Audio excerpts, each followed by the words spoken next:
Então, essa reunião clínica da disciplina de nefrologia, do Hospital do Rim, Fundação Oswaldo Ramos, da Unifesp, é uma reunião clínica semanal.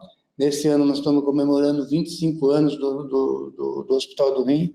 Nesses 25 anos, foi o hospital, anualmente, que mais fez transplante de rim no mundo todo, e mudou bastante o perfil do hospital em termos de transplante. Como 80% do transplante no início era com doador falecido, com doador vivo, e hoje 80% dos transplantes são com doador falecido, o que é uma mudança conceitual importante de toda a sociedade brasileira. Então, nós convidamos hoje o Dr. Maurício de Carvalho, ele é professor titular da disciplina de nefrologia da PUC de Curitiba, no Paraná, é professor associado da disciplina de clínica médica na Universidade Federal do Paraná.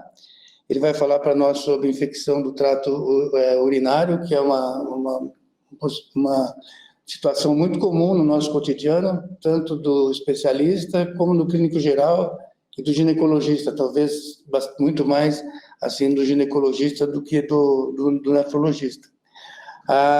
Ele foi graduado em medicina e fez residência em nefrologia, mestrado em nefrologia na PUC do Paraná.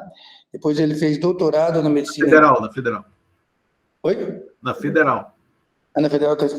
Então ele fez doutorado em medicina interna pela Universidade Federal do Paraná e foi professor visitante associado na Universidade de Chicago por 2 anos. Ô Maurício, muito obrigado assim pela sua disponibilidade aí, e você como nefrologista, como clínico geral e como uma pessoa que sempre quando você fala nos congressos, as salas ficam com muita gente em pé assistindo você falar sobre infecção do trato urinário. Muito obrigado pela honra da sua presença aqui. Obrigado, a honra e o prazer são todos meus de estar aqui compartilhando isso com vocês, aí, várias pessoas de destaque, quem eu admiro nacionalmente. Então, vamos lá, deixa eu compartilhar minha tela aqui. Então, vamos lá. Esse é o primeiro slide, eu não tenho, como eu falar de várias medicações, eu não tenho nenhum financiamento, nenhum conflito de interesse, então as opiniões aqui colocadas são todas minhas. E é isso que a gente estava conversando, né? Então, agora existem até guidelines de guidelines, né? Diretrizes de diretrizes, como eu disse, né? Com todos os seus pecados.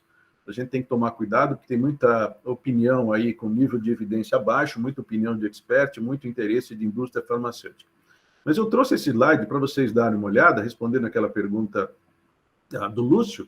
Vejam como tem guidelines, vocês estão vendo ali, Sociedade de Urologia, Sociedade de Ginecologia, Sociedade de Medicina Interna, de Medicina da Família, mas nada de nefrologia, né? Então, eu diria assim, talvez um dos objetivos dessa reunião seria para chamar a atenção de nós, nefrologistas, dos alunos, que nós, nefrologistas, temos que nos envolver no tratamento de infecção urinária, seja ela mais simples, seja ela recorrente ou até infecção do trato urinário complicado, que isso é um campo de trabalho muito interessante. Você tem um movimento de consultório para você atender de modo adequado essas pessoas. E sempre quando a gente fala de infecção urinária, eu gosto de olhar para trás para ter uma visão interessante do futuro. Os artigos, quem começou a escrever bem sobre infecção urinária foi esse infectologista, esse é o Walter Stamm. Então, essa é uma foto, ele publicou esse artigo no New England, em 1993, foi um artigo, assim, na época, seminal. Eu me lembro que a gente fazia xerox desse artigo, distribuía nas enfermarias, a gente via tudo o que acontecia lá. Infelizmente, ele faleceu precocemente com melanoma, mas ele deixou o coautor dele, o Thomas Hutton, aí, que a gente vai mostrar vários trabalhos dessa dupla ao longo da apresentação. E lá em 93, ou seja, 30 anos atrás, ele dividia o manejo da infecção do trato urinário em mais ou menos 5 grupos. Vejam lá, mulheres jovens com cistite não complicada, com cistite recorrente, com pielonefrite não complicada, todos os adultos com infecção complicada do trato urinário e adultos com bacteriúria assintomática. E quando a gente olha para os guidelines atualizados, por exemplo, dos urologistas de infecções urinárias de 2022, quando vocês olham, eu acho que vocês concordam comigo que nada muito diferente de como a gente está dividindo agora, né? Então, 30 anos depois, infecções complicadas e não complicadas, e daí, dependendo de onde essa infecção está, né, subdivisão em cistite, pielonefrite, o que é uma infecção recorrente, infecção relacionada a catéter, infecções do trato urinário em homem, e até urosepse, que eu sei que vocês tiveram na semana passada uma reunião sobre sepse, eu não vou tocar muito no assunto específico de sepsia, apenas alguns slides. A infecção urinária, sem sombra de dúvida, é a mais comum das infecções urinárias. 50% das mulheres até uma idade de 30 anos vão ter infecção urinária. Agora vejam vocês, o que talvez seja mais, digamos, terrível, como o professor Arthur bem chamou a atenção, é um problema das mulheres, além de ser frequente, a taxa de recorrência é muito grande. Então, veja, aí, quase 25% das mulheres, essa estatística varia bastante, vão ter taxa de recorrência. E a gente definia a infecção do trato urinário, até muito pouco tempo atrás, como uma invasão do sistema urinário por uma bactéria, geralmente, que vinha da região ali, né, de região de pele, de períneo, de trato gastrointestinal, e que esse sistema urinário era previamente estéril. Esse foi um conceito que mudou recentemente. Hoje a gente sabe que, pelo menos ali em nível de trígono vesical, de entrada de bexiga, a gente tem sim bactéria. Então vejam vocês, aqui colocados, vejam que existe inclusive um compartilhamento de bactérias presentes no trato gastrointestinal, na microbiota vaginal, que estão presentes, pelo menos, na parte inicial do trato urinário.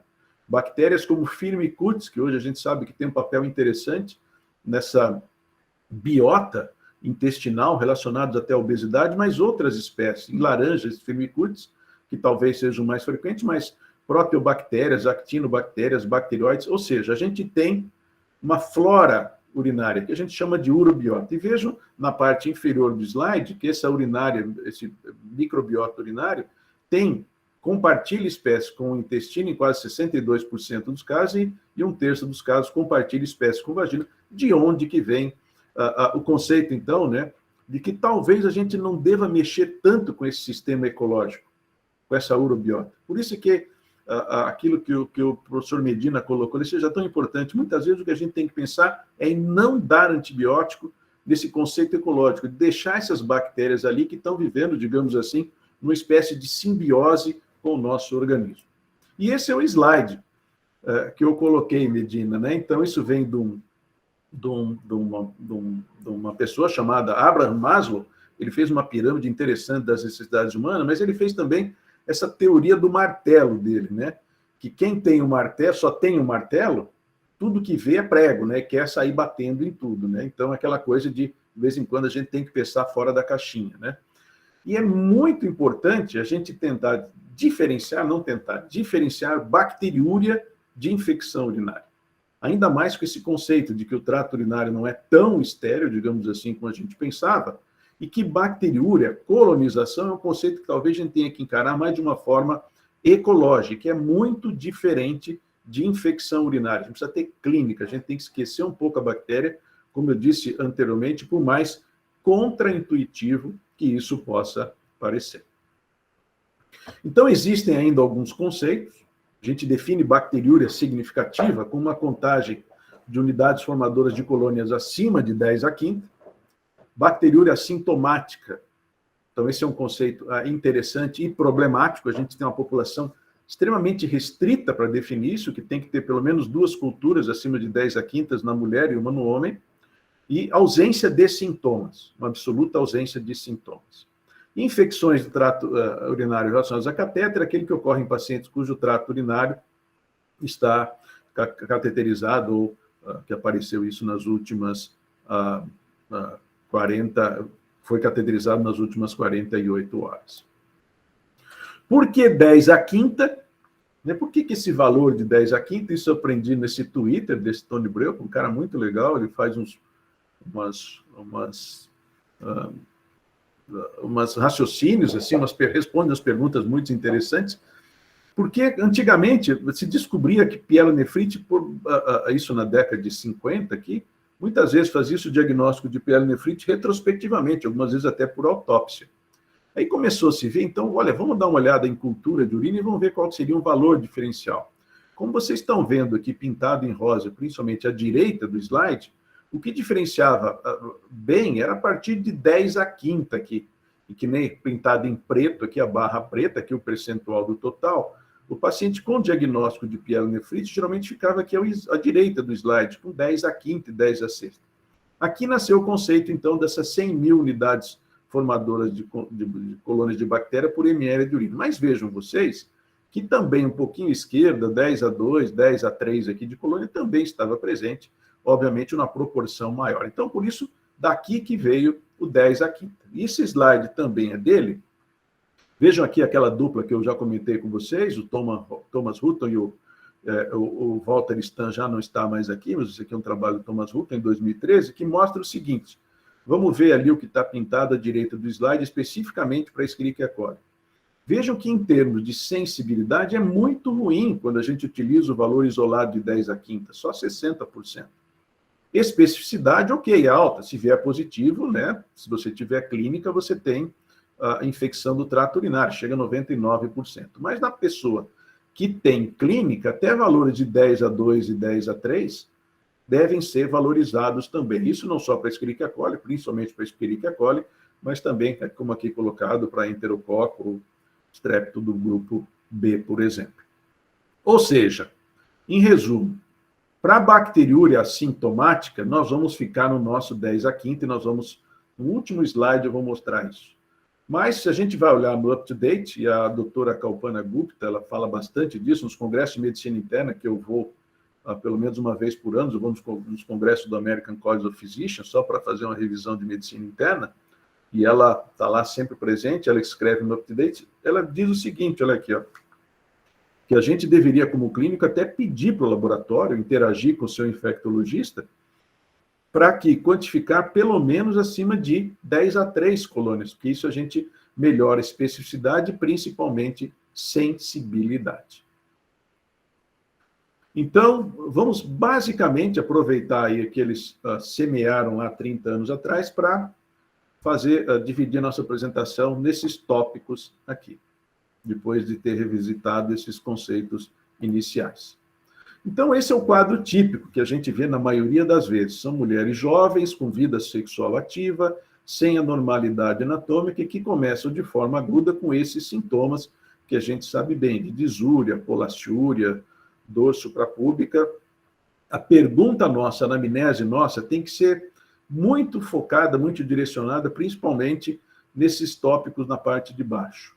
Perguntar sobre dor lombar, calafrios e febre, então isso remete a gente para a infecção alta, para a infecção parenquimatosa, então a gente tem que diferenciar. E para a última linha desse meu slide, se existe algum componente outro que possa sugerir para a gente algum comprometimento de vaginite, como metrorragia, leucorreia, atraso menstrual. Algumas pacientes conseguem diferenciar o que é disúria interna, está doendo para dentro, o que é disúria externa, uma disúria mais vaginal, alguma coisa assim, né? Há muitos anos atrás, no HC, aqui no Hospital de Clínicas nosso, uma paciente falou para mim, olha, eu quando faço xixi, parece que eu estou parindo arame farpado. E até na revisão dessa aula aqui, houve um trabalho norueguês que dizia que usava o mesmo termo. Então, vejo que universalidade das coisas, né? Esse de você fazer urina e parece que está saindo, né? Uma urina com arame farpado, talvez seja uma sensação que mostre para a gente a dramaticidade de uma coisa que a gente acha que é até banal, né? Uma cistite, mas veja como isso atrapalha, obviamente, a qualidade de vida. Como eu disse, a etiologia, as bactérias gram-negativas aeróbicas são a imensa maioria, a via ascendente, 95% das vezes, obrigado por aquela pergunta do Staphylo aureus, que os outros 5 a 10% são as vias hematogênicas, e daí não corresponde a esse fato. E 90% das vezes, essa bactéria feinha, né, esse bacilo aí, cheio de pelos, quanto mais pelos, mais a probabilidade de ele grudar, principalmente em células da mucosa vesical. Não sei se todos estão conseguindo enxergar bem esse slide, mas o objetivo dele é para mostrar que nós estamos autorizados a fazer um diagnóstico de cistite apenas com a história. Então, esse é um dos vários scores que a gente tem. Vejam vocês, ele pontua. Se você tiver mais que 11 pontos, por exemplo, você tem um alto risco, ou seja, uma grande chance de fazer o diagnóstico. Olha que coisa interessante. O paciente acha que ela tem infecção do trato urinário. Isso é real. Algumas vezes os pacientes ligam para a gente e dizem assim, olha, doutor, corta a conversação. Eu tenho certeza que eu estou com infecção do trato urinário. Principalmente aquela paciente que você conhece já em consultório. E vejam, pelo menos considerar a disúria, quando, né, a dor quando urina, a disúria. Vejam, isso dá 4 pontos que já praticamente fecharia o diagnóstico. E olha que interessante, né, qualquer sinal de irritação vaginal, né, como, por exemplo, leucorreia, alguma coisa que sugira alguma coisa genital, você não pontua. Se você quiser usar a fita, como a gente discutiu, o valor do nitrito, vejam que interessante aqui, ó, basicamente a mesma coisa, e quando a gente coloca a fita, veja que o nitrito positivo, olha como você pontua bastante. Então, aqui vai para 19 pontos, então você tem uma chance muito grande de fazer diagnóstico. Se tiver uma cruz de hematúria, mais ainda. Então, vejo que aqui ele não coloca esterase leucocitária, mas ele valoriza o nitrito positivo. Então, cistite é um diagnóstico que nos é permitido fazer esse diagnóstico, considerando essa anamnese aqui, apenas pela história e por alguns dados básicos de exame físico. Então, valorizar, né, repetindo, culturas de até 10 a 1000, principalmente naquelas pacientes que têm esses sintomas. E talvez aqui eu coloquei o exame radiológico na infecção do trato urinário em homens. Existem várias categorias, né, que o homem depois, né, dos 60 anos com hiperplasia prostática, aí a próstata entra como fator predisponente e talvez não haja indicação nessa faixa etária de investigar desde a primeira infecção do trato urinário. Na prática, na maioria das vezes, esse doente vai para algum exame de imagem. Mas aqui eu vou colocar um gap na literatura que talvez a gente ouça falar mais nos últimos anos. A gente tem um gap muito grande de como tratar, de como investigar homens que fazem sexo com homem. Então, esse é um dado que tem muito pouco na literatura. Será que nós temos que encará-lo já como infecção do trato urinário ou não? E as várias formas de trans, né, do que está acontecendo, de LGBT, que mais aí, a gente precisa saber como é que isso vai se comportar. Então, isso é uma curiosidade que eu tenho para os próximos anos. A gente tem que investigar essas pessoas, coletar dados das pessoas para ter o melhor atendimento nesse grupo particular em termos de diagnóstico e de tratamento. O tratamento da cistite aguda não complicada, isso é praticamente unanimidade em todos os compêndios, em todas as diretrizes. A nitrofurantoína, que a gente conhece aqui pelo nome comercial, né, são os cristais de nitrofurantoína, como macrodantina, funciona muito bem. Cuidado, lá nos Estados Unidos ele tem preparações que pode ser usada a cada 12 horas, a nossa aqui não. A cada 6 horas, com refeições por 5 dias. Demora algumas vezes, 24, 40 minutos, não é igual quinolona para resolver sintoma, né?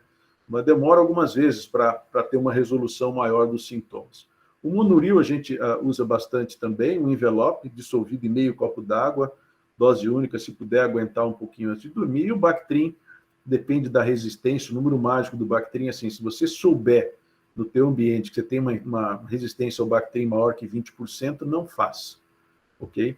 Então, mas é um remédio que a gente usou bastante, que funciona ainda relativamente bem. Aqui em Curitiba, os infectos dizem para a gente que a resistência ao Bactrim, infelizmente, já passa de 20%.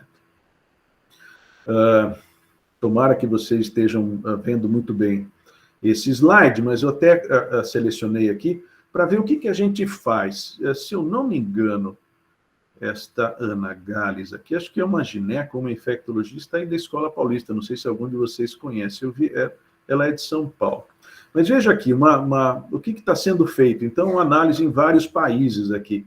Então, isso aqui é uma diretriz que diz assim, que recomenda para o Brasil fosfomicina e nitrofurantoína como primeira linha, o clavulin, né, amoxicilina, ácido clavulânico como segunda linha aqui, cefalosporina, qualquer uma delas como segunda linha, e olha aqui, né, uma coisa que a gente vê muito, não recomendado as quinolonas. Não recomendado. A gente não tem o pivmenacinam no Brasil e Bactrim, por causa da resistência, não recomendado. Fluoroquinolonas não recomendados, por 2 motivos. Resistência bacteriana, a gente está criando resistência cada vez mais. Eu sou do tempo que a gente fazia norfloxacina para a infecção do trato urinário, e vê que norfloxacina hoje praticamente desapareceu do mercado. E por aqueles efeitos colaterais engraçados das quinolonas, né, que pegam tendões, algumas vezes tendinopatias, neuropatias, algumas vezes uns relatos de caso interessante com aneurisma de aorta e tal. Então, quinolona, se puder evitar, melhor cai fora. Esse aqui é um outro trabalho também que olha para o Brasil, esse aqui é brasileiro também, se eu não me engano, da USP. Eles fizeram aqui 740 casos analisando infecção do trato urinário, nesse estudo chamado Railwind, aqui no Brasil, e viram assim, o que basicamente a gente está fazendo aqui no Brasil. Isso é um trabalho mais ou menos recente. Olha, quase 40% nós estamos usando o monuril, a fosfomicina. Então, 3 gramas via oral, desculpe, alguns trabalhos até colocam repetir isso depois de 3 dias, mas vejam, ainda nós estamos trabalhando com quinolonas. Veja aqui, se a gente somar isso aqui, vai dar mais ou menos 20%. Aqui eu fui ver em detalhes esse trabalho, ele não diferencia que tipo de infecção urinária, mas basicamente a gente está utilizando mais ou menos 20% ainda de quinolona. E vejo que a nitrofurantoína, pelo menos nesse levantamento, esse aqui foi um inquérito que eles enviaram para alguns médicos aqui do Brasil, vejo que a nitrofurantoína foi muito baixinha, assim como o Bactrim. A gente tem que tomar cuidado com a quinolona por causa desse black box, né, que aparecem. E vejam, quando o FDA faz esse black box, fez 2, um em 2013 e um em 2006, vejam o que acontece. Essa barra, aqui é o percentual de prescrição, aqui no Y, e vejo que para prescrição com infecção não complicada de trato urinário, praticamente não alterou muita coisa. Estão vendo aqui, ó? Para pacientes com bronquite e sinusite, sim, caiu bastante aqui, pelo menos em 2013 e 2015. O total baixou, mas basicamente por uma limitação da prescrição de quinolonas nos tratos respiratórios. Vejo que para, pelo menos isso aqui é uma realidade americana, para a infecção do trato urinário não baixou. Não complicada, hein? Não baixou muito. Muito bem, esse seria o primeiro cenário, uma cistite simples. Vamos para o cenário número 2. Isso é muito frequente. A infecção do trato urinário voltou, a cistite voltou. E por que volta? Porque se imagina esse cartoon, né, que você tem a bactéria que chega na luz, aqui começando por aqui, ela gruda, ela invade as células superficiais, as células guarda-chuva, as células umbrelas aqui, fica por aqui, depois esfolia, a gente dá um antibiótico, resolve. Porém, em algumas mulheres, por vários fatores de risco, até por história materna, tipo sanguíneo secretor ou não, essa bactéria vai um pouco mais profundo e fica aqui encistadas, esses reservatórios quiescentes aqui, nessa camada intermediária ou basal, e que daqui ela pode subir, né, ou esfoliar e causar, então, essa recidiva. É nisso que vamos tratar agora na maior parte da minha apresentação. Existe, então, nessa infecção urinária recidivante, como eu disse, vários fatores predisponentes, alterações da biota, né, da urobiota vaginal, que eu falei para vocês que compartilha muito com biota intestinal e agora urinária, então lactobacilos são importantes nisso. Alterações da microbiota, como eu mostrei com vocês, daquela ideia de simbiose, novamente os lactobacilos. Quando a gente trata que não precisava, paciente sem sintomas, a gente está aumentando a população de bactéria patogênica. Então, vejam, tudo batendo aqui nessa parte de cima do slide com microbiota.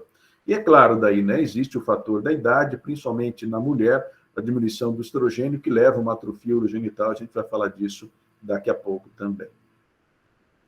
Então, vamos lá. Várias ideias para como prevenir a cistite recorrente. Contracepção, diafragma, um método que é utilizado pouco frequentemente, mas seguramente leva a uma maior taxa de infecção recorrente, principalmente com creme espermicida. Existe controvérsia sobre ingestão hídrica e micção pós-coital, e eu preciso falar sempre de suco de cranberry, porque isso é uma coisa frequentíssima no consultório, todo mundo vem perguntando sobre isso. Vamos lá. Esse é um trabalho do Walt Stam e do Thomas Hutton, aqui, ó, vejam lá, de 1991. É interessante, ele pegou mulheres antes de uma relação sexual, aqui é o percentual de mulheres, aqui a visita 1 seria antes de uma relação sexual, veja que interessante esse trabalho, passou no comitê de ética. Em cinza, na manhã seguinte a uma relação sexual, e em preto, 24 horas após uma relação sexual. E esse é o trabalho que todo mundo cita para dizer que tem que tomar cuidado com o uso de diafragma espermicida, porque houve uma diferença significativa dessas mulheres em relação aos outros métodos de contracepção, em relação àquelas mulheres que usavam diafragma com creme espermicida. Mesmo depois de 24 horas, elas ainda tinham uma bacteriúria significativa. Fatores, a gente sempre recomenda esses fatores de comportamento. Então, por exemplo, como está aqui no centro do slide, em negrito, não deixar de urinar por muito tempo, antes de uma relação sexual, urinar e principalmente depois, ok? Mas quando a gente utiliza a evidência, isso aqui é um artigo de 79, acreditem, é a melhor evidência que tem, olha só, 84 mulheres universitárias, então mulheres jovens, você só tem ali basicamente um artigo narrativo, você não tem um estudo com rigor. Então a gente recomenda isso, mas nós temos que admitir que a evidência é muito pequena. Isso aqui não existe slide mais bonito do que isso, né? Isso aqui são as proantocianidinas, que são talvez aquilo que tenha no cranberry, que não deixa, olha que bonitinho aqui, do lado esquerdo, né? Escherichia coli, cheio de fibras, de pelos, aquele tratorzinho treinado para grudar, né? E daí você coloca uma proantocianidina, que seria o elemento químico do cranberry, então aqui o artista desenhou um cranberry em cada um, diminuindo a adesão, né? Você mostra esse cartoon para uma paciente no consultório, dificilmente você vai deixar de convencê-la a tomar a cranberry, né? Mas esse aqui é um trabalho de 10 anos atrás, mas não apareceu nada de novo conclusivo. Várias populações usando cranberry, mulheres com cistite recorrente, homens idosos, com bexiga neurogênica, gravidez, criança, etc. Mas vejam aqui, nesse forest plot, bate aqui na linha de identidade, ou seja, não é conclusivo. A adesão no começo é uma maravilha, estou disposta a tomar pelo menos 500 ml, né? Então é bom porque aumenta a ingestão hídrica, mas a adesão a longo prazo é ruim e não se é conclusivo em relação ao cranberry. Eu já algumas vezes fui mais entusiasta porque aumenta a ingestão hídrica naquelas mulheres que têm baixa ingestão hídrica, mas diria para vocês que se existe um efeito, o efeito é muito pequeno. As preparações têm a quantidade de cranberry muitas vezes ideal, longe do ideal daquelas que são usadas no ambiente controlado de um ensaio clínico. Nós temos também os probióticos, lactobacilos, nenhuma evidência por enquanto que funcione, mesma coisa com demanose, que bloqueiam adesões. Eu vou falar um pouquinho agora de Urovaxon, que é uma vacina que está aí há muito tempo, e de estrogênio tópico, principalmente em mulheres pós-menopausa. Essa aqui é uma meta-análise de alguns anos atrás, de 10 anos atrás, e vejam também nesse forest plot, tudo à esquerda, mostrando favorecimento, vejam, como um risco relativo de 0,64, ou seja, uma proteção aí boa, né, de quase 25% menos infecção. Eu estou falando sempre de cistite recorrente para quem usou o Urovaxon, que é o nome comercial desse OM89. Então, quando a gente olha aqui essa meta-análise, ok. Quando a gente olha os números, você vê que os números são pequenos.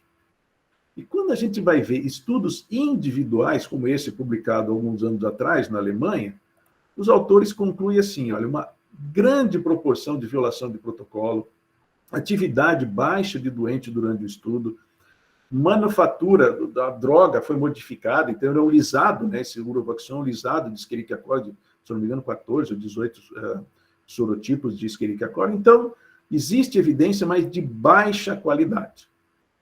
Quando a gente vai ver a literatura, isso aqui é um consenso latino-americano, o primeiro autor é um uroginecologista, aí de São Paulo também, não o conheço, publicado em 2018. Espero que vocês estejam conseguindo ver. Olha aqui, uma história de UTI, de infecção trato urinário recorrente, no paciente assintomático, que é o que a gente está falando agora. Vamos fazer a profilaxia da recorrência. E ele divide, então, esse fluxograma em 2 grupos. Mulher pós-menopausa faz profilaxia de 6 meses com estrogênio local, que eu já vou tocar nesse assunto, e mais o Urovaxon. Pré-menopausa, eles colocam aqui 6 meses com Urovaxon. Ok? Se houver falência, daí vai para o antibiótico. Agora, olha o lado esquerdo, né? O patrocínio, né? Não estou dizendo que seja pecado ter patrocínio, mas vejam, foi um meeting para fazer esse consenso, opinião de experts, na maioria das vezes, com o patrocínio da indústria farmacêutica, até a escrita do artigo foi fundado pela indústria farmacêutica, vários deles com ligação pela indústria farmacêutica. Eu também, mesma coisa em relação ao Urovaxon, já fui mais entusiasta, já fiz lá, você faz um comprimido por dia aí por 6 meses, mas eu diria para vocês que não sei se aguenta aí muito mais tempo. Não. Existe evidência, mas é uma evidência de não tão grande, de não tão boa qualidade.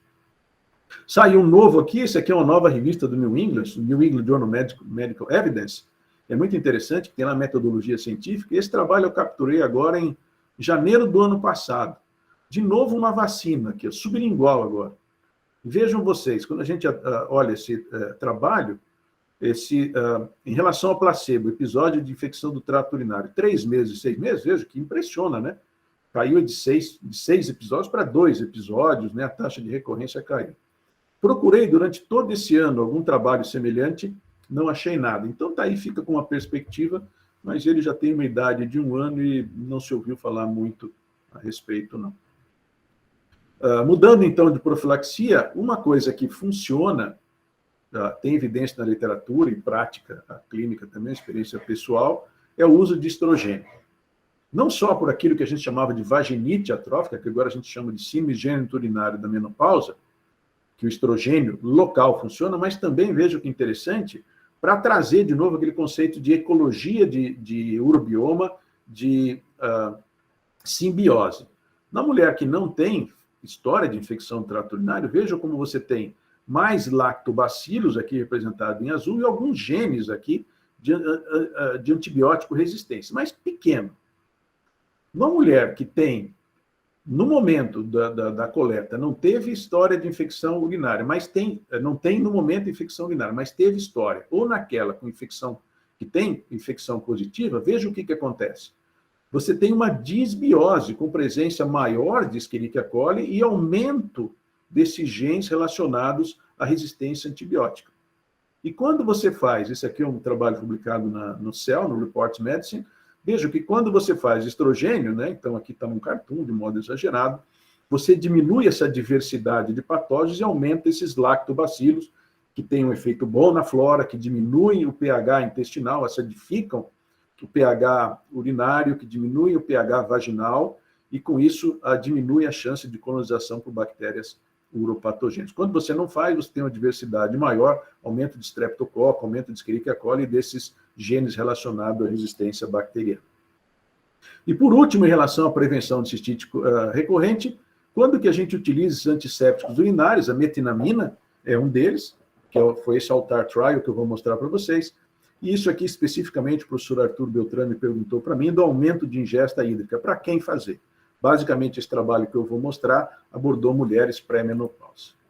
Então, esse aqui é o trabalho, esse aqui é o do Alter, publicado no British Medical Journal alguns anos atrás, usando, então, o nome comercial é Cepurin ou Cistex. Aqui no Brasil, a gente tem essa metenamina junto com esse metiltilnomínio aqui.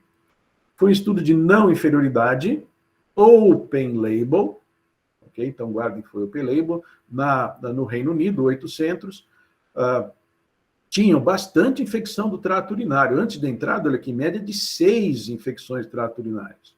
Uma idade média de 50 anos, 240 mulheres. Veja o que aconteceu nesse abstrato gráfico aqui. O estudo experimental, então, tomou o Cistex, ou Cepurin, 2 vezes por dia por 12 meses, metade das mulheres randomizadas. E o grupo controle, pode ser uma outra crítica também esse estudo, utilizou vários tipos de antibióticos, não só um tipo específico de antibiótico por 1 ano. E vejam aqui, nesse estudo de não inferioridade, ele atingiu a não inferioridade, ele foi não inferior. Porque, vejam, a não inferioridade foi definida como um episódio, aqui colocado, de mais de infecção urinária. Vocês estão vendo aqui que teve mais infecção do trato urinário nesse grupo aqui. Né? Foi 0,5 a mais, ou seja, meio episódio em média, mas não atingiu a não inferioridade. Obviamente, ele não foi superior, não era o intuito, não tinha poder esse estudo para isso. Né? E vejam que tanto na intenção de tratar, nessa modificada, que foram observadas por 6 meses, como estudo por protocolo, aquelas pessoas que tiveram uma adesão de pelo menos 90%, o estudo foi consistente. Mostrando que talvez, para aquela paciente que você consiga, né, um quadro clínico mais tênue, que ela não queira tomar antibiótico, esses antissépticos urinários possam fazer diferença. Tem que avisar, né, que a urina vai ficar bonitinha, né, vai ficar de um verde azulado intenso. E aqui é um trabalho, aqui o Thomas Hutton aqui, atualizado aqui, isso é um trabalho relativamente recente, publicado em 2018, com aumento da água. Né? Aqui um dos autores, a Maria Cristina Vec, eu chamei a atenção para os autores, porque de 7 autores que estão aqui, 4 deles são da Danone francesa. E a Danone entrou no mercado, alguns anos atrás, aí, querendo vender água para todo mundo. Vamos ver o que esse estudo mostrou para a gente. Então, ele foi o primeiro, então vejo, isso foi publicado no JAMA Internal Medicine, Foi um estudo open label também, eu fiquei pensando como é que daria para fazer, né, para um grupo tomar mais água do que o outro, né, se daria para ser double blind, mas tudo bem, open label, 1 ano, e que mostrou que para umas mulheres que tomavam baixo volume de água, então, olha aí, ó, interessante, eles verificaram antes, numa coleção de urina de 24 horas, que essas mulheres tinham menos que 1 litro, 0,2, 1.200 ml. E eles mediram até a osmolaridade urinária, tinha que ter osmolaridade maior que 500. Então, vejam para quem se aplica isso aqui. Muito bem, a Danone fornecia 3 garrafinhas de 500 ml por dia para essas mulheres. Então, vejam, ok? E daí eles iam checar a cada 3, 6 meses o que aconteceu. Ok, vejam que o grupo que tomou mais água da Danone teve menos infecção, 1,7 episódio. Lembra que eles tinham 6 antes de entrar. Conta 3,2, com intervalo de confiança de 3 a 3,4, mais à direita nos episódios recorrentes de cistite. Então, vejam, funcionou. Mas tem todos esses senões. Funciona para quem, então, professor Arthur, respondendo a sua pergunta? Para aquelas mulheres que comprovadamente você sente que tem, ou comprova objetivamente, baixo volume urinário. Para essas mulheres, aumentar, o aumento médio foi de 1 litro, 1,5 litro, não precisa mais do que isso para obter o benefício observado nesse estudo. Agora, olha aí, ó. Essa foi a pergunta do professor Medina também. Cuidado, hein, porque tem relatos de casos. Eu recomendaria para vocês, para os alunos, para os residentes, dar uma lida nesse caso. São 2 partes, você lê isso aqui em 5 minutos. É muito interessante, porque ela começou a ter sintomas de infecção do trato urinário, e daí o que aconteceu? Tomou muito mais água do que devia. E tem daí a perspectiva do paciente. Fez uma hiponatremia grave, saiu do ar, ela diz aqui, perdi 1 dia da minha vida. Então, prevenção da cistite recorrente, o que funciona mais mesmo é antibiótico, mas tem que tomar cuidado, dei toda essa volta para dizer para vocês que funciona com mulheres com 3 ou mais infecções do trato urinário por ano, ou 2 ou mais dos 6 meses, esses que a gente define como cistite recorrente, todas as estratégias não funcionam, daí antibiótico terapia. Você pode usar de modo contínuo para aquelas pacientes que relatam para você uma relação forte pós-coital, sim, e algumas vezes para aquela paciente que é mais próxima a você, que ela tem meio de conectar rapidamente com você, automedicação. Começou a ter o sintoma, ela começa o antibiótico e só te avisa que começou um desses antibióticos aqui. Então, vamos à parte final da minha apresentação, então, agora para as infecções do trato urinário complicadas. Então, seriam as pielonefrites, ok? Então, aquela mulher que pode ou não ter sintomas irritativos baixos, mas que basicamente tem uma dor para a região lombar e que muitas vezes evolui com febre alta, calafrios, dor a punho percussão positiva, que é o sinal de Jordan. No UpToDate, vocês vão ver, da doutora Gupta, ela coloca qualquer pielonefrite aguda como complicada. Visto que nessa do Altstam, ele coloca que pode ter pielonefrite simples e pielonefrite complicadas quando existe algum distúrbio anatômico e funcional. O quadro clínico eu acho que é familiar a todos, né? Esse é o quadro clínico típico. Né? Na literatura, algumas vezes falam de pielo subclínica, que você não tem tudo isso. Mas eu acredito que, na maioria das vezes, esse diagnóstico é mais ou menos fácil de fazer. Cuidado, então, né? Falando especificamente de litíase, né? Aquelas mulheres que têm a infecção de repetição por proteus, principalmente com pH urinário alcalino, que pode ser um cálculo coraliforme associado. Então, na maioria da literatura, pielo não complicado é a mulher não grávida, pré-menopausa, sem anormalidade anatômica, com sintomas locais sistêmicos de infecção. Essa ressalva que existe alguma divergência na literatura do UpToDate, que é uma fonte que a gente costuma usar bastante, se coloca lá qualquer pielonefrite como complicada. E a complicada, na maioria da literatura, coloca assim, é complicada em relação ao hospedeiro, será que ele tem diabetes ou tem imunossupressão, ou tem alguma anormalidade anatômica ou funcional, como obstrução, bexiga neurogênica, alguma coisa que diz para a gente que vai ser mais difícil de erradicar essa infecção do trato urinário. E, basicamente, o que eu queria mostrar para vocês é que envolvem 3 decisões clínicas: internar, investigação com imagem, qual antibiótico, quando suspeitar de falha de tratamento. Então, vamos lá. Essas aqui são as indicações de internação na pielonefrite aguda. Eu gostaria que vocês focassem mais nas indicações absolutas. Eu acho que ninguém vai discordar, né, que na sepse, vômitos persistentes, obstrução grave do trato urinário, tem que chamar o nosso colega urologista, eu não estou bem certo do diagnóstico, diabetes e gravidez são condições absolutas. Para dar alta, a febril pelo menos 48 horas e um leucograma próximo do normal. Muito bem, segunda decisão. Vou fazer imagem desses pacientes, isso aqui é o guidelines, a diretriz associada aos urologistas, que deve, sim, na maioria das vezes a gente faz, né, principalmente no paciente hospitalizado, pelo menos um ultrassom. Agora a gente tem POCs, né, tem Point of Care ultrassom, e os próprios residentes dão pelo menos uma olhadinha lá, né, uma espiada para ver se está tudo bem. Mas para descartar a obstrução, naquele paciente com doença renal, a gente precisa tomar cuidado, uma taxa de filtração baixa, ou que tem, como eu disse anteriormente, um pH urinário alto. Será que tem uma bactéria que está desdobrando urease? Então, imagem, na maioria das vezes, é feito.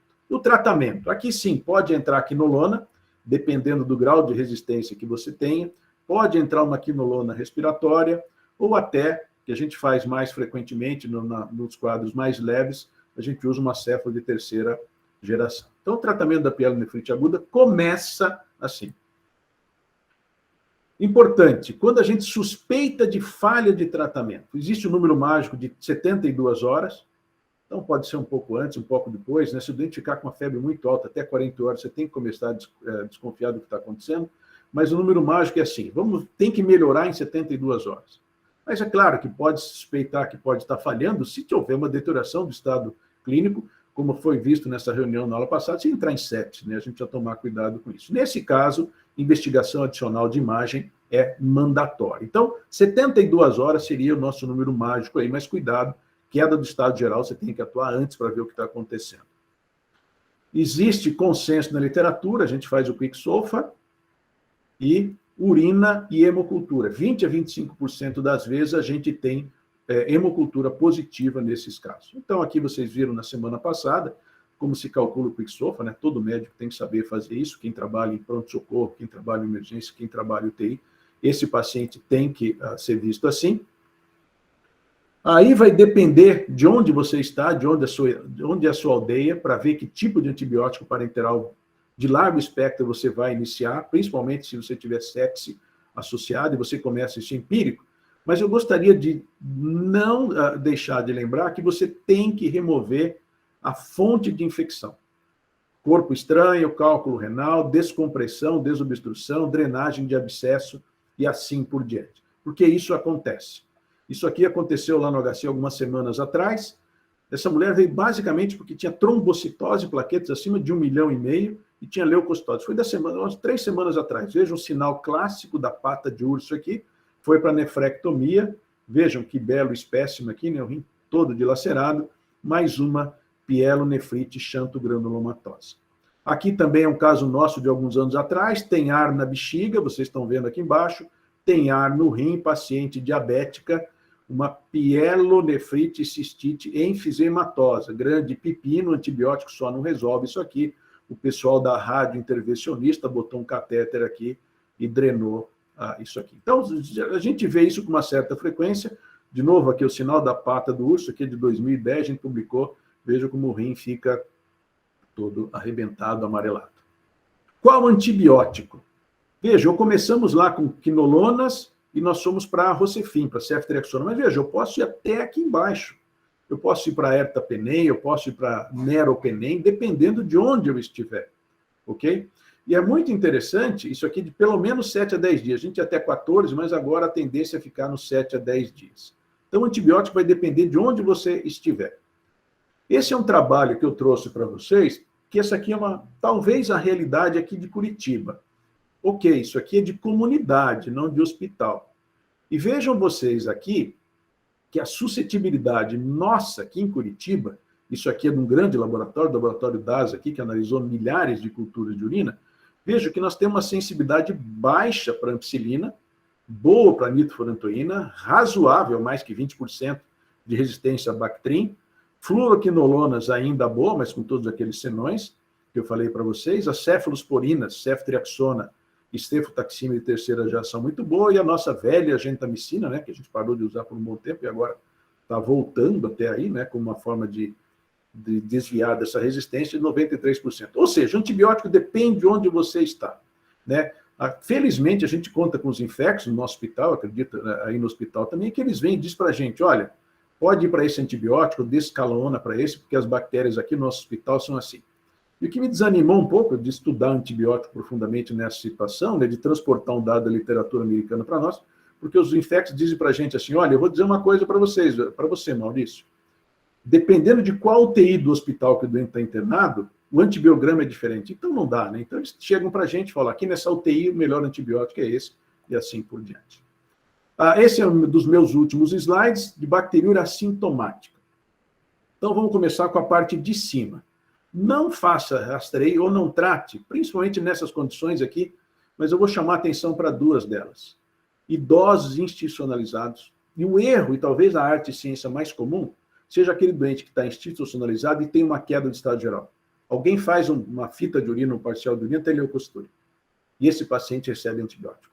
É muito difícil você atribuir ou não atribuir a esse paciente se isso é infecção do trato urinário, e muito antibiótico é gasto nessa situação. E principalmente, olha aqui, ó, pacientes que têm infecção recorrente, mas que têm nos intervalos bacteriúria assintomática, acaba tomando antibiótico e não deveria. Bacteriúria assintomática, quem que a gente trata? Antes de procedimentos urológicos que vão fazer sangramento, passar um cateter duplo J, por exemplo, e mulheres grávidas, veja que já não é tão forte como antigamente. Né? No primeiro trimestre da gestação, a gente tem que fazer o screening para evitar pequeno para a idade gestacional e para evitar trabalho de parto prematuro. Melhorou essa estatística com os cuidados modernos de pré-natal, mas ainda tem que fazer screening para bactéria assintomática nessas duas condições. Passando rapidamente, então, sobre os inibidores de SGLT2, é só esse slide que eu tenho, um trabalho recente mostrando assim, dá para usar ISGLT2, já que a urina vai ficar docinha, nós não vamos fazer mais infecção do trato urinário. O que a gente tem agora é uma tabela comparando ISGLT2 com placebo, tem uma outra comparando ISGLT2 com outros antidiabéticos, mostrando assim, do que a gente tem até agora, não aumentou a taxa de infecção do trato urinário.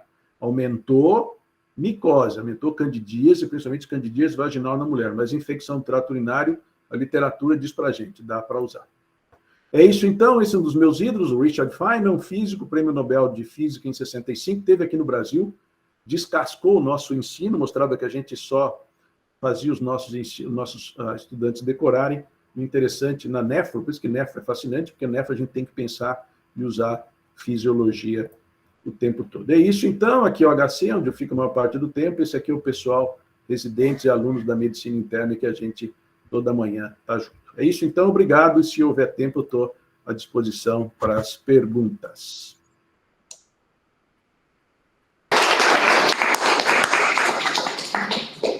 Obrigado, Maurício. O Luiz Moura, que é o nosso patologista, que você já conhece bem, tem um comentário, às vezes é filosófico, às vezes é uma pergunta direta. Vamos ver o que ele faz hoje. Maurício, bom dia. Bom dia, grande Luiz Moura. Muito obrigado pela atualização e pelo seu tipo de abordagem. Acho que nós tivemos a semana passada e, de novo, estamos tendo essa semana o exemplo de que a clínica precisa ser cada vez mais ensinada e praticada no dia a dia. Os guidelines são importantes, mas eles estão aí para serem quebrados. A minha pergunta para você é muito simples. O que aconteceu com a uromodulina? É mito? Com a uromodulina, né? Isso. Isso, a uromodulina foi, inclusive, objeto da minha tese de doutorado, né? Porque a gente estudava proteína de Tan-Horst, uromodulina, achando que ela blindava, né, os cristais, né? Não se mostrou isso. A uromodulina, né, proteína de Tan-Horst, que foi isolada pelo Tan e pelo Horst lá em 1987, no estudo Rockefeller, a gente achava até, né, vejam nós nefrologistas, que era ela que dava impermeabilidade do segmento espesso ascendente da alça de Henle, antes de a gente conhecer as aquaporinas, né? Então, assim, depois que elas estiveram associadas, né, às doenças císticas juvenis, né, a doença medular cística juvenil, mostrou para a gente que ela tem uma atividade in vitro antibacteriana que pode prevenir a adesão à linha de bexiga, mas olha, meu caro, em termos de litíase, ninguém mais fala nisso. Eu fui lá para Chicago para estudar isso daí, e a gente até mostrou que nos pacientes que não tinham estudo metabólico, até dentro da nossa metodologia funcionava, mas hoje a gente acha que a mutação de uromodulina causa doença intersticial, naqueles rins pequenininhos, que algumas vezes a gente vê, mas para a infecção do trato urinário, talvez esse modelo experimental em bexiga, mas nunca mais, viu? Maurício, tem duas perguntas do Daniel e da Raquel. Mas primeiro, eu só queria fazer um comentário, como você falou, que você sempre pergunta para o paciente o que ele acha que tem. Eu também pergunto assim, o que você acha que você tem ou o que eu posso te ajudar? A maioria das vezes dá certo, algumas vezes a gente fala, eu vim aqui para isso. Você está sendo pago para isso, né? Eu vim aqui para saber isso. Isso. A Raquel depois o Daniel. O Daniel estava na minha frente. Daniel, por favor. Grande Daniel, expoente da litíase. Primeira dissertação de litíase no Brasil, né? Não, Maurício, é sempre um prazer ouvir você. Eu só queria que você comentasse. A infecção urinária, atualmente, ela é abordada no curso de medicina, na medicina de família, na gineco, nas doenças infecciosas, na nefro, na uro. E continuamos ainda tratando pacientes só com leucocitúria. Então, o que você acha que está acontecendo? Apesar de toda essa informação que é passada por várias especialidades diferentes, parece que mudou muito pouco, né? Essa abordagem. Um comentário seu sobre isso. Perfeito, Daniel. Veja, eu sinto assim. Primeiro, né, eu vou dar um exemplo, né, que você é familiar, e nós estamos juntos aí preparando as diretrizes de litíase, né, Daniel? É igual pedir para o doente com litíase ingerir quantidade normal de cálcio. É contraintuitivo. Ele diz assim, mas doutor, a minha pedra não é de cálcio, como é que você está pedindo para eu comer cálcio normal? E aí vem uma longa história. Quando o paciente chega no consultório com aquela cultura positiva, é contraintuitivo você não tratar. Né? Porque, assim, vai dizer assim, pô, mas eu tenho a bactéria, doutor. Então, você tem que ter muita arte para convencer que, na maioria das vezes, dependendo, analisando, né, os fatores de risco, isso não vai causar problema. E uma outra coisa que eu vejo, acho que foi esse último slide da bacteriúria sintomática, você tem uma mulher que é recheada de infecções do trato urinário. E, de repente, ela está entre uma infecção do trato urinário e outra, e a gente sabe que se eu pegar aí uma população de alunos, por exemplo, de meninas, e fizer urocultura, 5% dela vai estar positivo. Pré-menopausa. Só para fazer a urocultura. Então, daí, entre o intervalo de uma infecção sintomática e outra, pode acontecer uma bactéria, você pode pegar por acaso. Né? Talvez mais frequentemente, eu não quero ser preconceituoso, mas talvez os ginecologistas peçam mais parcial de urina ou urocultura, mesmo em pacientes assintomáticos, naquele pacotão de checklist, de checagem, entendeu? E o que acaba acontecendo? Vem uma bactéria ali, e aí se trata. E daí a gente tem aquele problema de resistência, né? Até a gente diz assim, né? Olha, esse problema aí de não repetir uma bactéria, não repetir um antibiótico de 3 meses, alguns colocam isso já como uma infecção complicada, começa criando para essa paciente, tirando aquele conceito ecológico, tirando a bactéria boazinha e botando a bactéria resistência. Então, eu acho que falta um pouco, é mais fácil você tratar, principalmente aquele clínico que está lá soberbado, que não tem muito tempo, e tratar, você agrada o paciente, porque às vezes eu sinto que o paciente sai do meu consultório, vai ao consultório ao lado de algum colega lá que vai dar antibiótico em 5 minutos. Então, a gente tem que ter entendimento e continuar trabalhando pelo que é racional e pelo que é certo. Né? Mas os fatores são vários, dependendo da especialidade que trata disso. Infelizmente, na maioria dos cursos de nefrologia, não sei se é a realidade de vocês em São Paulo, a gente nem aborda mais infecção do trato urinário, ficou mais para infecto. Né? É isso que o Daniel, a pergunta do Daniel, muitos pacientes chegam no consultório e ele quantifica a gravidade da infecção urinária dele pelo número de leucócitos. Ele fala, eu estou com uma infecção urinária muito alta, então isso deve ser o cotidiano, você também tem que lidar com isso. A Raquel, depois o professor Riela. Maurício, muito obrigada pela sua apresentação. Eu queria fazer uma pergunta, se você consegue fazer um comentário, quer dizer, se você consegue fazer um comentário breve sobre o que eu gostaria de perguntar. A gente tem uma situação que é recorrente, especialmente em quem trabalha com doença renal crônica, que são aqueles pacientes que têm cálculo coraliforme, função renal já bastante e que a urologia não quer mais abordar esse cálculo cirurgicamente. Muitas vezes até porque o rim já é único, porque o outro rim, o rim contralateral, já foi uma nefrectomia por cálculo coraliforme. E esses indivíduos têm infecção urinária, aí fica aquela história, né? a gente usa antibiótico, não usa antibiótico, e por quanto tempo a gente usa antibiótico? Se você conseguir dar uma... Puxa, que cenário difícil, né? Eu estava imaginando que você ia me dizer assim, né? Ó, tem um rim bonitinho de um lado e tem um cálculo coraliforme do outro, com uma cintilografia mostrando pouca função, né? Eu falo, olha, provavelmente você vai ter que tirar esse rim, um pouco de antibiótico antes, aí alguns 4 a 8 semanas de antibiótico pós, né? E está resolvido o problema, né? E a gente tem, infelizmente, no ambulatório de litígio, uma geração de mulheres jovens com rim único, né? Por causa exatamente da situação. A situação que você coloca para mim é assim, ausência ou pouca função no rim, com puta de um cálculo coraliforme, imagino com pouca função, com uma cortical já afilada.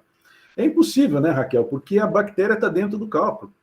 Isso o professor Adir Soares Molinari lá já dizia, né? Chegava para a gente naquelas urografias excretoras que a gente pendurava nas janelas do HC, ele falava, onde é que está a infecção aqui? Eu falava, está na urina. Ele falou, você é um bobo mesmo, não está na urina, está dentro do cálculo, entendeu? Isso lá em 1985, entendeu?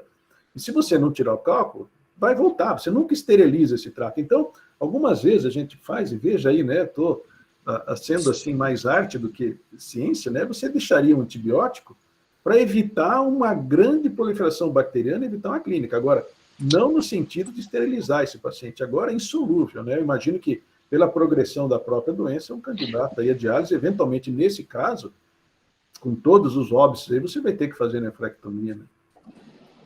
Mas, de qualquer maneira, rapidamente, Medina, se você tivesse que dizer o sim ou não, a gente usa antibiótico nessas pessoas por longo prazo, a gente entende perfeitamente que a infecção está dentro do cálculo, claro, mas a gente usaria ou não? Eu diria assim, eu não me preocuparia com bacteriúria, não me preocuparia com leucocitúria, nem com a cultura, exceto se você tivesse tido, por exemplo, os episódios de cistite recorrente com baixa qualidade de vida ou pielonefrite. Se tivesse pielonefrite, Raquel, eu acho que aí o meu limiar para o uso de antibiótico seria muito baixo. Obrigado. Professor Heller. Ô, Maurício, sempre bom ouvi-lo. Pelo que eu estou vendo, você deve estar em Saint-Tropez aí, você deve estar em alguma praia, hein, meu? Isso não é Curitiba, não, hein? Não, eu estou na Ilha da Magia, Florianópolis, aqui. Floripa, hein, meu? Escute, a gente, o nefrologista, principalmente acontece comigo, eu não vejo infecções urinárias, cistites esporádicas, né? As pacientes nos procuram quando elas têm a cistite recorrente, né? E eu tenho, há muitos anos, eu tenho adotado a seguinte estratégia, eu gostaria de saber a tua opinião sobre isso, que é que eu procuro explicar para as pacientes de que ao ter sintomas de infecção urinária baixa, uma cistite, ela demorando a procurar o tratamento, ela perde uma camada protetora na sua bexiga. Ela, então, é tratada pelo seu médico, seja obstetra, ou que geralmente o ginecologista obstetra que trata, e suspende o tratamento depois de uma semana, 7 ou 10 dias, e ela, 20, 30 dias depois, faz nova infecção. Ele trata novamente. Aí, isso entra nesse ciclo vicioso. E que uma infecção prolongada, ela realmente tira essa autoproteção que a bexiga tem, porque geralmente entram bactérias e não acontece nada, né, nessas pessoas. Então, eu tenho procurado, nessas infecções recorrentes, usar a nitrofurantoína à noite mais prolongada. Muitas vezes 3 meses, né, ou mais. E tenho tido bons resultados. Para essas pacientes que têm a recorrente, eu já dou um kit de emergência. Eu digo, você vai ficar ou com fosfobicina ou com uma amoxicilina. Eu digo, se você estiver viajando longe e não tiver acesso ao exame, ao tratamento, tome. Se você errar, tudo bem, não vai acontecer nada. Agora, manter essa infecção prolongada, realmente, você está criando uma situação que pode se cronificar e aí a gente sabe que é difícil o manejo, né? Queria ver, você Você tem uma conduta similar? Como é que você vê isso? Em alguns casos, sim, perfeito, exatamente isso. Então, a gente deixa um kit, uma receita para os pacientes, só avisa assim, olha, use nos primeiros sintomas e toda vez que você usar, me passa a mensagem dizendo o que você fez, que a gente anota, né, a quantidade de antibiótico e qual antibiótico está usando. Segundo, em relação à profilaxia, esse é um das mais utilizadas. A gente utiliza nitrofurantoína por 3 a 6 meses, né? Nitrofurantoína, assim, agudamente, é tranquilo. De vez em quando a gente vê uns casos de neuropatia periférica, desculpa, ou de lesão intersticial pulmonar, que assusta um pouco. Tomar cuidado para não dar com taxa de filtração glomerular abaixo de 30 também.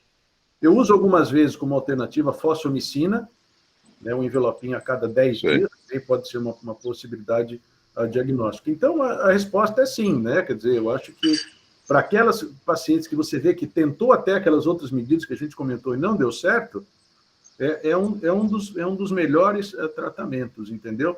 Principalmente se for pré-menopausa, né? Se for pós-menopausa, pedir para o gineco dar uma olhada, ver se não tem uma atrofia urogenital, porque daí o estrogênio local vai muito bem também. Valeu, obrigado. Maurício, só para completar o comentário do professor Riela, então, você deu uma sequência aqui. Primeiro a fosfomicina, que é uma dose única, depois a macrodantina, 5 dias, depois cefalosporina, mas a maioria dos pacientes, quando chega no consultório, ela conta que ela sabe quando tem infecção urinária, ela toma quinolona, às vezes por 3 dias, às vezes por 5 dias, às vezes por 7 dias. Quando você fala, vamos tomar então só o monoril, ela fala, mas esse remédio você toma uma vez só e funciona?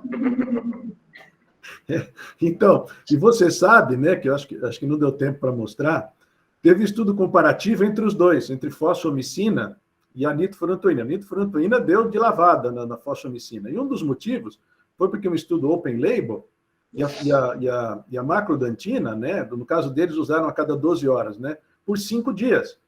Foi um efeito placebo aí, né, porque você tomou mais antibiótico do que tomou dose única. Então, algumas vezes, né, cá entre nós aqui, entre aspas, mais arte do que ciência, apesar que tem alguma evidência da literatura, a gente repete a fosfomicina depois de 3 dias, para esses casos mais específicos, Medina. Mas, olha, vou te dizer para você, isso acontece, meu.